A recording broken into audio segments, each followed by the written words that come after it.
Dr. Jabareen. Thank you all for taking the time to participate in this important discussion. My presentation will be also assisted by the slides, so we could also follow up together here.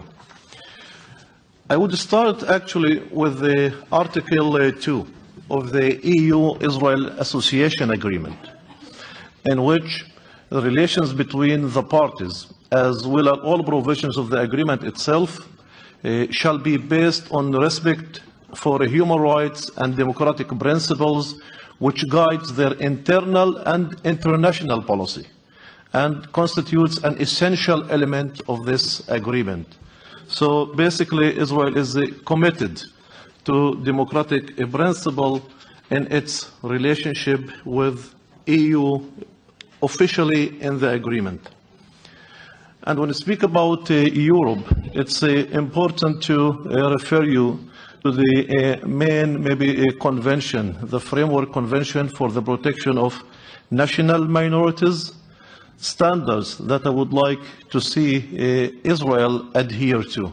In addition to the European standards, there is various international conventions, including the International Covenant on Civil and Political Rights, the Declaration on the Rights of Persons Belonging to Ethnic, National, Religious, and Linguistic Minorities, and there is a relatively new declaration on the rights of indigenous peoples from 2007. The Arab Palestinian minority in Israel is both, is a national minority and also native minority, and as such it should be protected on both levels. Let me start with an introduction just to make sure to clean the table about the focus of my presentation. Palestinians today are over 12 million, share the same ethnic and cultural background. Of this group, about 6 million live in the areas Israel occupied in 1967, including the West Bank, Gaza, and East Jerusalem. My presentation is going to focus on the Arab Palestinians in Israel, who became citizens after the war in 1948. Today, some 1.5 million people, representing about 1/5 of the population. And my main argument here is that Israel does not have a formal constitution that protects civil and group rights of the Arab Palestinian minority. There is no formal constitution that protects the right of equality. So the word equality doesn't appear in any constitutional status legislation in Israel. Israel lacks comprehensive civil rights statutes, like the one in most of the European countries on employment, housing, and education. And our status, our community status as a national minority is not recognized. And I would refer mainly to 4 levels of exclusion. I identify them in our reality. First is the formal exclusion by law, the de jure exclusion. Second, discriminatory effects of what it seems as facially neutral laws, but has adverse impact on the Arab community. Third, the material, the socio-economic discrimination we face in our daily life, in mostly in all areas of life. And fourth, societal discrimination that would include hate speech and racism. When it comes to issue of socio-economic discrimination, one main argument here is the lack of representation in the political field. We are a permanent opposition in the parliament since the establishment of the state, and we have never been any part of decision-making coalitions within Israel. When it comes to civic services, only 10% within the civic services and decision-making public bodies are Arabs. When it comes to the senior positions within the civic services, only 1% are Arab Palestinians. When it comes to allocation of public resources, only 5 to 10% in a best case scenario of public budgets would be allocated to the Arab community vis-a-vis our 20% of the entire community. When it comes to allocation of lands, today only 3.5% of land in Israel is owned by the Arab Palestinians. While the Arab community has growth 8 to 9 times since 1948, the land under our control has halved. According to many academic research, our community is effectively blocked from acquiring or leasing in some 80% of Israel's land. I could go ahead with some of the statistics about the disparities and the socio-economic gaps between our community and the majority group, but here just give you some examples. Some 50% of Arab families in Israel are under poverty line. When it comes to children, 2/3 of our children are under poverty line. The wage gap between Arab men and Jewish men is almost 50%. Employment rate for Arab men is 74%. Among Jews, it's 82%. Only 32% of Arab women are employed. Only 32% of Arab women are employed in comparison with about 80% of Jewish women. When it comes to areas of education, for example, only 31% of Arab qualify for university acceptance based on scored on the national matriculation exam, compared to 76% of Jews. When it comes to issue of national and ethnic identity, Arab schools curriculum is designed and supervised by the Ministry of Education, while Arabs have almost no decision-making authority. Students in Arab state-run schools receive little instruction in any, if any, in Palestinian and Arab history, geography, literature, and culture. While Arabic is legally a national language, its status in daily life is far inferior to that of Hebrew. Arabic is almost completely absent in the public sphere, reflecting a suppression of Arab identity. Just to give you an example, I'm sitting in the European Parliament. I see the interpretation around in various languages. In Israel, I can speak in Arabic, but nobody would understand me because there is no translation to Arabic, although it's recognized by law as an official language. The same with courts, the same with most of the public institutions. In the second part of my presentation, I would refer to current anti-democratic trends in Israel. In recent years, we have witnessed a significant erosion of democratic principles in Israel. Under the current government, Israel's political majority is exploiting its numerical advantage to undermine minority rights. Much of this anti-democratic activity emanates from the Israeli parliament. Bending and recently passed legislation openly infringes on the rights of the Arab minority and violate basic civil liberties such as freedom of speech and the right to protest. State-sanctioned discrimination further marginalizes the Arab minority. And I would refer you to the law that was mentioned by the chairperson about it, which is a leading example of discriminatory legislation, the nation-state bill. Its official name, Basic Law Israel, the nation-state of the Jewish people. Being a basic law means that it's part of a future constitution of Israel. And I would emphasize mainly 4 problematic aspects of that law, which has been maybe the flagship of the current Netanyahu government. It creates a hierarchy in which Judaism takes precedent over democracy. Something that should be of concern not just for the Arab community, but definitely also for some within the Jewish majority as well.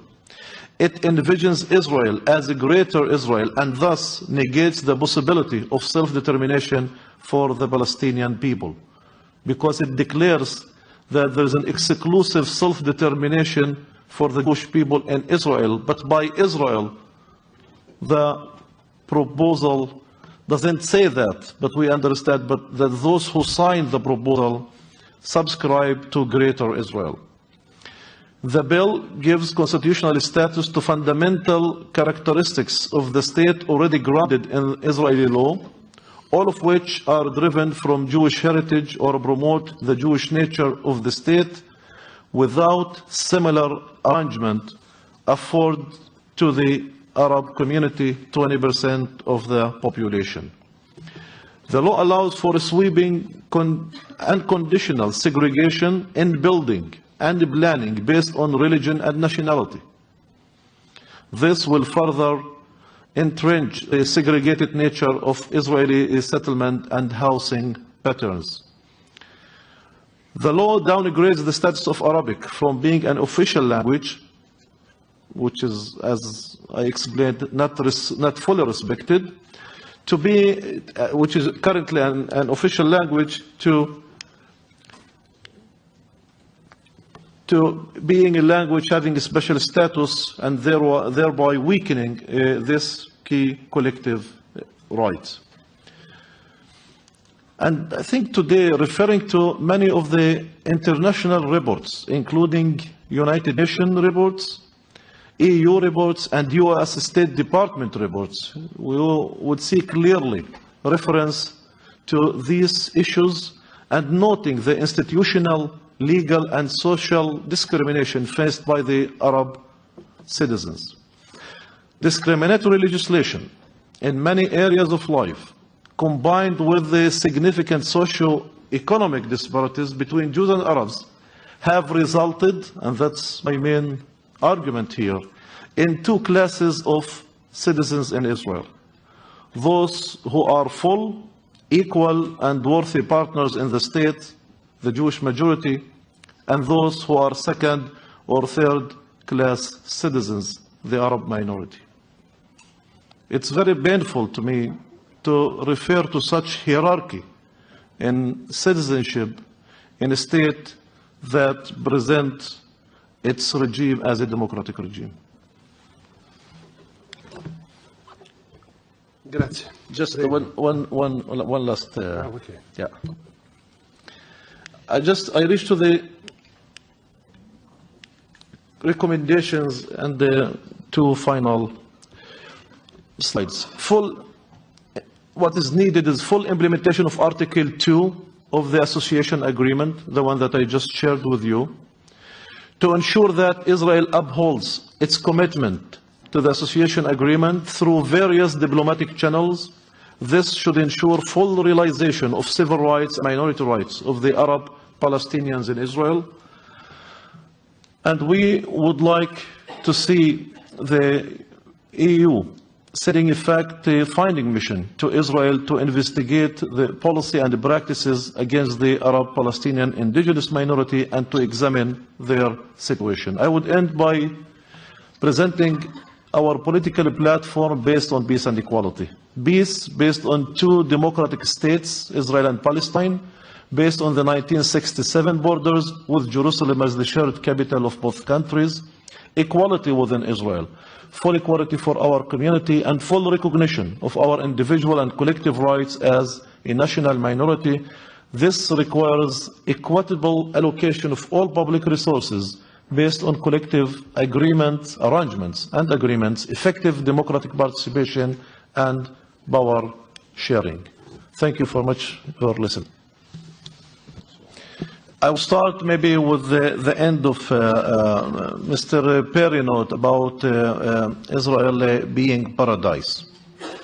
That might be true for Jews.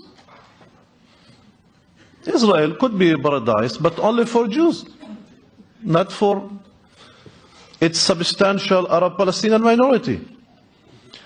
And maybe this is exactly why I'm here, because I think that a democratic state, if it's a paradise, should be a paradise for all.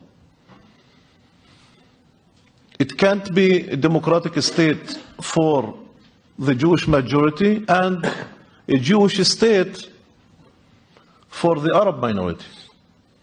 It can't be paradise for Jews, and I wouldn't say, what's the alternative for Arabs? And you cannot compare Israel with the non-democratic countries, referring to some of the countries in the Middle East. I think we are here as people, as politicians who care about human rights and democratic values and democratic regimes. So that's why we are here. So we aspire to get the full democracy, and I want to compare Israel with Europe, with the states that does respect human rights, and try to find out why I don't enjoy similar minority rights. When I look at Belgium, for example, and its accommodation of language minorities and other examples. Take the example of housing, which that was raised by some of the questions here. Since the establishment of the State of Israel, the number of the Arab minority has doubled about 9, maybe 10 times. But there has been no one new Arab community that was established for the last 70 years. While there were hundreds, maybe over 1,000 new communities were established mainly for the Jewish community. And then, of course, there will be a problem of permits for building, because if there is no new communities and there is no space to build and there is no plan of development for the current Arab communities, so people are enforced to build illegal because there is no options provided by the government. There is no housing projects. And that leads to crowdedness, poverty, inferior socio-economic status. And that leads me to the question here about internal violence. I mean, these all, inferior socio-economic situation leads to really of internal violence within the Arab community. Some of them has deteriorated into being slums because also lack of public funding. And we also point to the police, the Israeli police, that it's not taking its responsibility in investigating and in indicting people who are involved in this violence.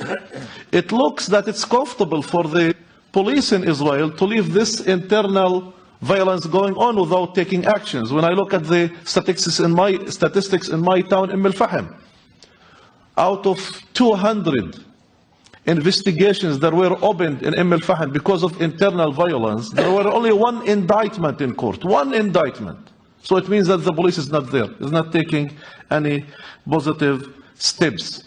By saying our inferior status is not just because of socio-economic inferiority, derived from discrimination in the public government, but it's also from the fact that Israel includes many laws on immigration, on education, on religious services, on identity, education.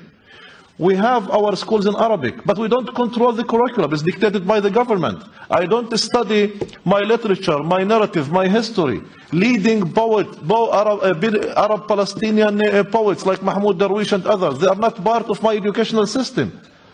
Just because I have no influence on that, and I'm denied the possibility of raising my identity and my collective culture.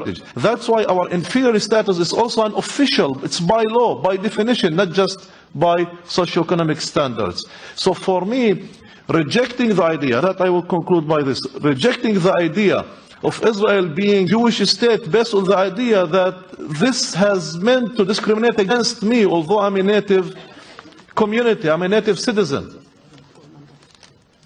That's why I'm saying that there's a contradiction of being, on one hand, a Jewish state that gives priority to Jewish citizens, and being a democracy, because one of the main basics of democracy is being equal to all citizens, just as Europe. So this internal contradiction cannot, we cannot live with it as a native community. That's why, if it's really complicated, as people have mentioned, so and I didn't hear rejection from my colleague Barry, so maybe the time has come to send a fact-find mission and to examine the situation and come up with a recommendation how to improve and to equalize the status of the Arab community in Israel, and how to get Israel subscribe to the European and international standards of minority rights protection. So I hope that this is something that we could agree upon.